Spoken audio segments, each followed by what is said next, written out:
હે friend, welcome back to my channel. આજે આપણે શુભ લાભ બનાવીશું। દિવાળી આવી રહી છે તો આવા વોલ હેંગિંગ ખૂબ જ ટ્રેન્ડમાં છે।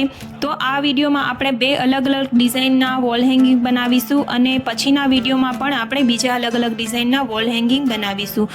તો તમે લોકો વિડીયોને છેલ્લે સુધી જરૂરથી જુઓ, જરા પણ સ્કીપ કર્યા વગર, અને હા વિડીયોને લાઇક કરો, અને જો તમે મારા વિડીયો પર પહેલી વાર આવ્યા છો તો ચેનલને સબસ્ક્રાઈબ કરો અને બેલ આઇકનને પ્રેસ કરો। તો આ જે પહેલું શુભ લાભ વોલ હેંગિંગ બનાવીશું તેના માટે મેં અહીં કાર્ડબોર્ડ શીટ લીધી છે અને જેના આપણે ચાર મોટા અને બે નાના સર્કલ કટ કરી લઈશું। હવે કોઈ પણ કલરના કાપડના ટુકડા લેવાના છે। તમને જે કલર અનુકૂળ લાગે તે કલરના કાપડના ટુકડા બે અલગ અલગ લઈ શકો છો। ડિઝાઇનવાળા પણ ચાલે। જો તમારી પાસે જે પણ પડ્યા હોય તે તમને ગમતા હોય તે ટુકડા તમે લઈ શકો છો અને આ સર્કલ પર તેને કવર કરી દેવાના છે અને ફેબ્રિક ગ્લુથી તેને સ્ટિક કરી દેવાના છે।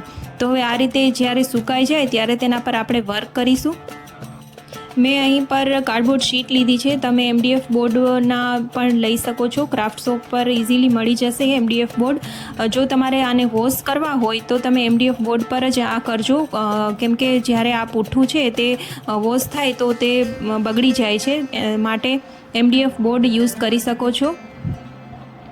તો હવે આ રીતે કાપડના ટુકડા કરી અને તેના પર સ્ટિક કરી દેવાના છે। હવે જે આ મોટા સર્કલ છે તેના પર આપણે ગોટા પટ્ટીથી આપણે તેના પર વર્ક કરીશું અને જે નાનું છે સર્કલ તેના પર આપણે ગોલ્ડન મેં મોતી લીધા છે તેનાથી હું વર્ક કરીશ। તો એ વર્ક કેવી રીતે કરવું, બોર્ડર પર વર્ક કરીશ, એ વર્ક કેવી રીતે કરવું તે પણ તમે વિડીયોમાં જુઓ। તો આ રીતે ગોલ્ડન કલરના ગોટાપટ્ટીવાળા બોલ્સ છે જે તૈયાર પણ મળે છે અને તમે ઘરે પણ બનાવી શકો છો। તો નીચે 3 આવા બોલ્સ આવશે, તેને પણ તમારે ફેબ્રિક ગ્લુથી સ્ટિક કરી દેવાના છે, જે રીતે મેં અહીં સ્ટિક કર્યા છે। તો આ રીતના વોલ હેંગિંગ ખૂબ જ ટ્રેન્ડમાં છે અને દિવાળી પર અને પ્રસંગોમાં ખૂબ જ સરસ લાગે છે। જો તમે બનાવીને સેલ કરવા માંગતા હોય તો પણ તમે કરી શકો છો।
તો હવે આ બીજું વોલ હેંગિંગ બનાવવા માટે બંગડી અથવા તો આ રીતની રિંગ લેશું, જેને ઊન અથવા તો દોરા વડે આ રીતે કવર કરી દઈશું।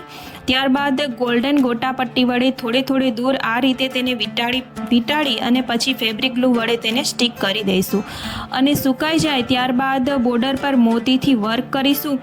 આના નીચે લોટસ આવશે, જે તમને ઇઝીલી મટીરિયલ શોપ પર મળી જશે। આ લોટસ અથવા તો ઓનલાઈન આ બધું મટીરિયલ મળી જાય છે, તો તમે ઓનલાઈન પણ ઓર્ડર કરી શકો છો। જે વસ્તુ ટ્રેન્ડમાં છે તે બનાવશો તો સેલિંગ ખૂબ સારું થશે। અને ફ્રેન્ડ, જો તમે હજુ સુધી વિડીયોને લાઇક ન કર્યો હોય તો વિડીયોને લાઇક કરી આપો અને તમારા ફ્રેન્ડ અને ફેમિલીમાં શેર જરૂરથી કરજો।